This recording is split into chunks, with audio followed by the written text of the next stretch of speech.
CBS News Bay Area Afternoon Edition with Ann Mekovic. Right now on the afternoon edition, SNAP and CalFresh recipients set to receive some of their benefits for the month of November.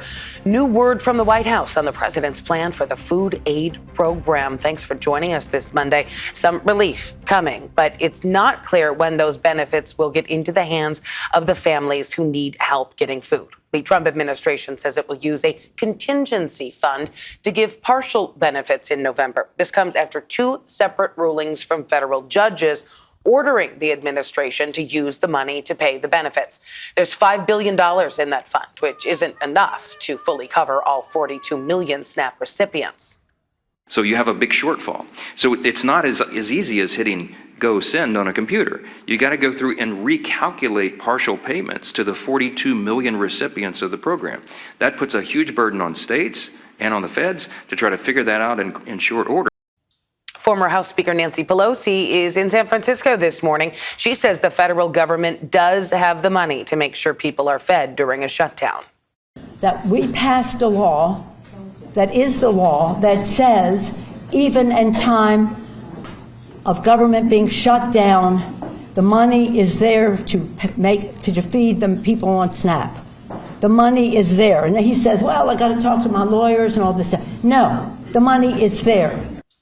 As the feds work to figure out SNAP benefits, the stalemate in Congress has hit day 34. The Senate not expected to vote today on the House's funding resolution. Senate Democrats say they're holding out for a deal to renew health care subsidies for people on the Affordable Care Act. In an interview with 60 Minutes, President Trump called their demands extortion and said they had to reopen the government before they negotiate. You're saying the Democrats will capitulate? I think they have to. And if they don't vote, that's their problem. Now, I happen to agree to something else. I think we should do the nuclear option. This is a totally different nuclear, by the way. It's called ending the filibuster. Senate Majority Leader John Thune has said he is opposed to getting rid of the Senate filibuster rule, which requires a 60-vote threshold to cut off debate. Meantime, one local casualty of the shutdown has gotten a brief reprieve thanks to additional private donations. Muir Woods is now going to stay open until at least next Tuesday.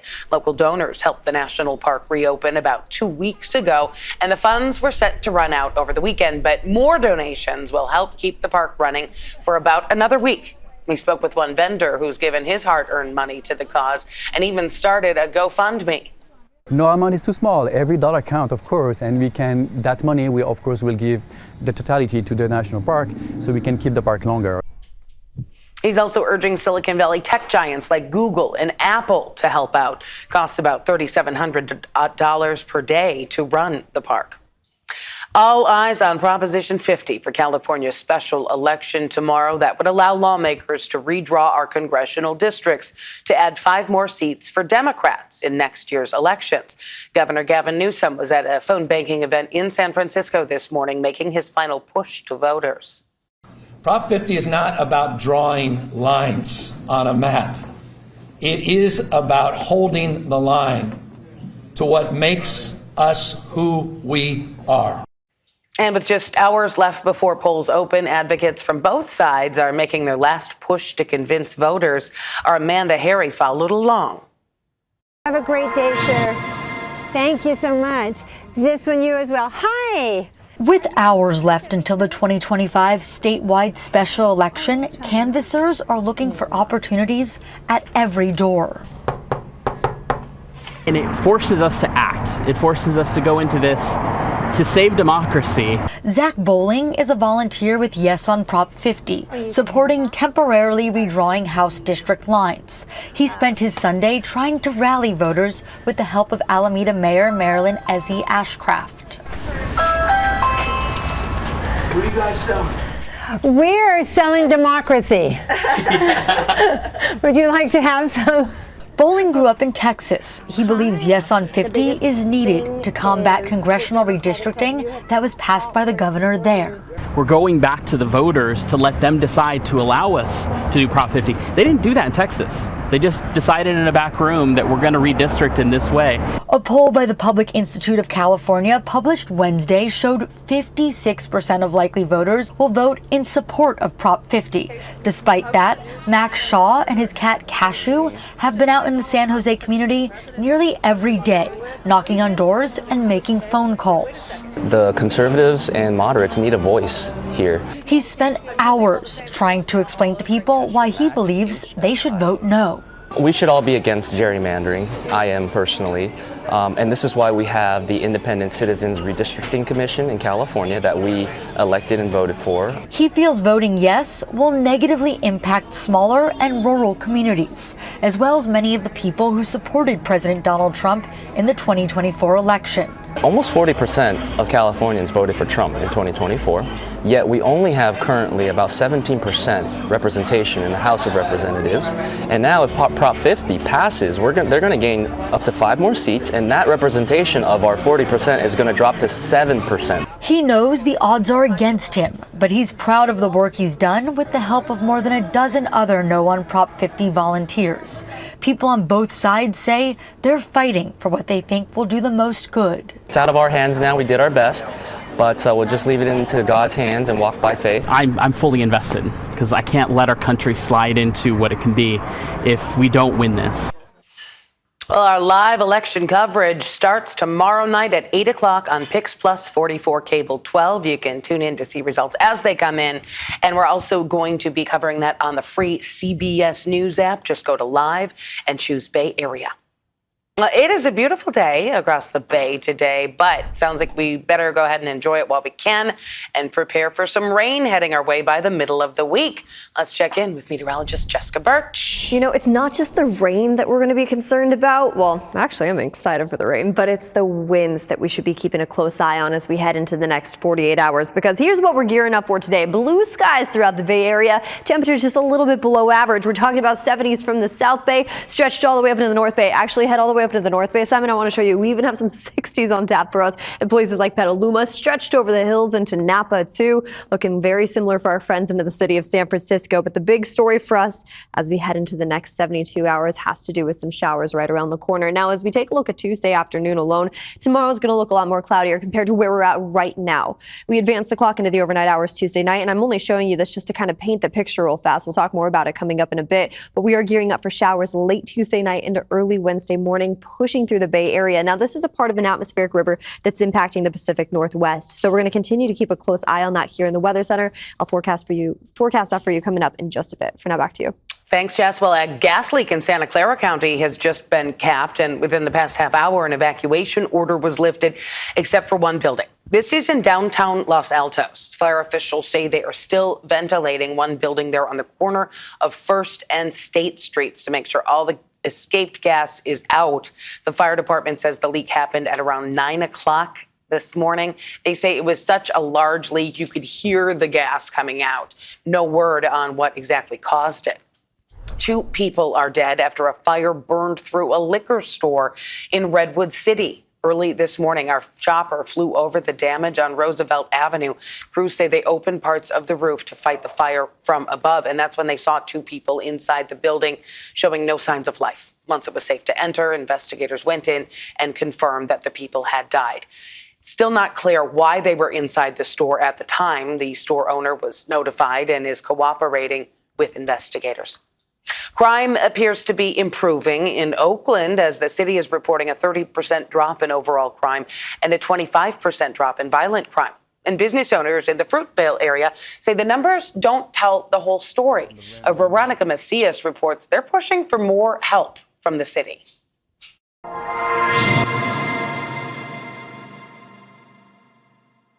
After decades in Oakland's Fruitvale neighborhood, Leticia Chavez picked up and moved across town to the Lakeshore neighborhood. She doesn't take that move or her customers for granted. I open my eyes and I say, how can a customer feel so confident to lend his own money that, that they also work hard for that money? Chavez used crowdfunding from those same loyal customers along with friends and family to pay for the move. After months of dipping into savings, she hasn't forgotten those she left behind in the Fruitvale district, merchants who continue facing the same troubles, which caused her to close up and leave. It hurts me that every month businesses are closing down. Members from the organization, they had to close down because, again, there is no sales. How they going to pay the rent? I came with agreement with them. Business owners like Eric Olivares, he's 2 months behind on rent. He now leads the association Leticia once spearheaded, CCF, Comerciantes Comunidad de Fruitvale. Olivares claims rampant crime is driving business away. We're struggling a lot, and unfortunately we're not making no profit here. Last year we have 4 break-ins into the restaurant. I mean, the first time that they broke in, we had a safe here. They took quite a bit of value, I would say over $25,000. And it's not just break-ins. Members of the association say they're crying out for help at all levels, calling on city leaders and OPD to step in. And we're talking about shootings, assaults, robberies, intimidation, drug dealing, the whole gamut. The city has reported a 41% drop in robberies year over year and a decrease of 18% in aggravated assaults during the first half of this year. Still, merchants say the richness of the Latino culture they remember along the Fruitvale shopping district has vanished. We try not to expose the bad thing that was happening in Fruitvale because we were scared to scare people away. But it was at a certain point that we need to scream for help. Desperate merchants now are pushing back, working to get community policing at a street level and channeling their anger to fight for change. And I know that we're gonna make things better because I can see the people working so hard around me. While Leticia has moved out of the Fruitvale, she hasn't abandoned the effort to bring back the Fruitvale she remembers. It's really sad and hurts because it was such a beautiful community. One that was welcoming to families and vibrant with culture. Still ahead here at noon and streaming on CBS News Bay Area.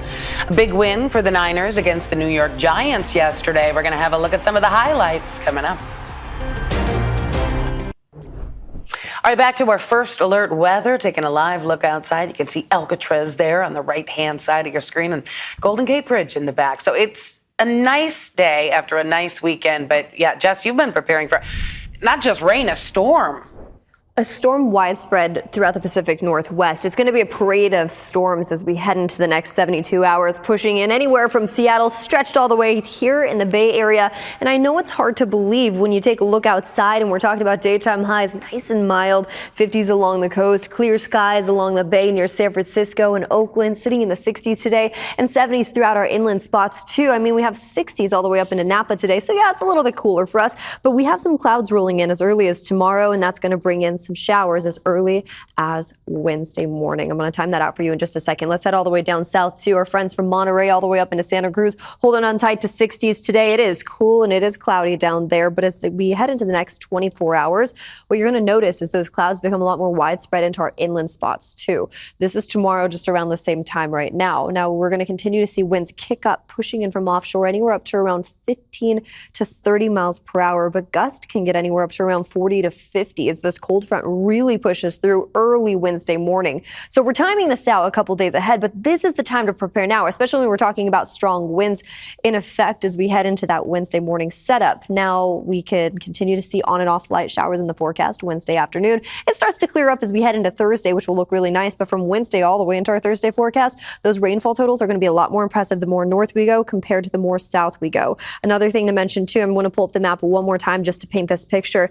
There's a lot of colors you see below me, and I want to break them all apart. The tan color you see directly below me, it's a wind advisory issued by the National Weather Service. That's going to remain in effect throughout the next couple days as those winds start to get stronger, as that cold front pushes in and that atmospheric river drops in plenty of showers. Now, that green color you see around me is a coastal flood advisory. For those low-lying areas, especially if you commute through them, you're going to want to keep a very close eye on localized coastal flooding. throughout the rest of this week, actually. So we're monitoring the coast. We're also monitoring the atmosphere, and we are gearing up for those midweek showers to push in, cooling us off a little bit more and bringing in some strong winds. More on that in a bit. For now, back to you. All right. The big win yesterday, still exciting a lot of Niner fans right now. We're going to have your red and gold report now. This is the Audi Red and Gold Report. The 49ers scored 34 points and they took down the New York Giants on the road. It was a performance as good as a slice of gabagool from these parts of Jersey as the Niners improved to 6-3. I gave them their first victory Monday of the year, so I know they were excited about that. The offense stole the show. After scoring just 15 points in Houston, they exploded. What do we have today, 34? Love it, love 34 points.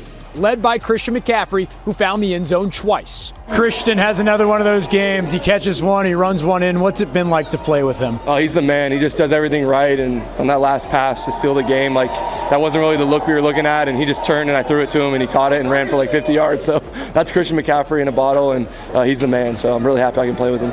McCaffrey's backup, Brian Robinson Jr., has been waiting for his opportunity this season, and it came in the fourth when he found the end zone. It was beautiful. It was a relief. You know, I've been waiting to finally get in the box, and it felt good to finally get across that line today. Christian don't leave a lot of crumbs on the table, so he understands his role, and him just always being ready to go. Never give the defense a chance to relax. For the Red and Gold Report, I'm Matt Lively. Well, some Bay Area teens created a new tool that could change the way we detect lung cancer. We're going to take a look at their new invention next.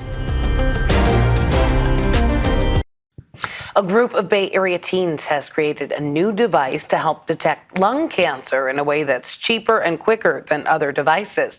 Our Kevin Coe has more on their new technology and the inspiration behind it. And then I just blow in the bag, takes just around 10 to 15 seconds. A big breath into this small device could possibly save countless lives from lung cancer. This machine was created by these 3 high school seniors, all because of one man. My grandfather, he was diagnosed with a lung issue, and it was diagnosed kind of late, which kind of, if it was diagnosed earlier, it could have helped him. What could have helped was a less invasive, more affordable, and quicker test compared to biopsies, CT scans, and top-of-the-line breath-based cancer detection. It cost like 60 grand. And that was like the gold standard of what was being used at the time for breath-based lung cancer detection. We know we're not going to beat the accuracy of that expensive device, but we just wanted to make a cheaper version that could still work. It works by detecting markers in the breath that could signify lung cancer, an important step in early detection.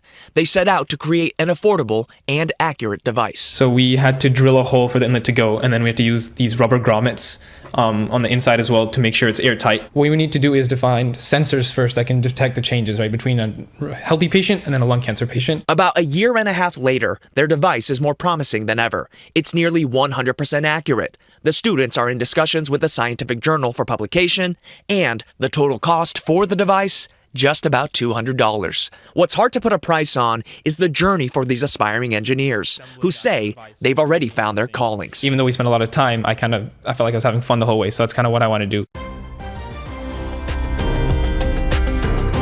The Super Bowl is in the Bay Area next year, and now we know more about the festivities surrounding the big game. Here are some of the venues just announced leading up to the Super Bowl on February 8th. Opening night at the San Jose Convention Center, Moscone in San Francisco, hosting the Flag Football Pro Bowl games, and there will be a live concert series at the Bill Graham Civic Auditorium in San Francisco as well. That is it for the afternoon edition. Thanks for joining us.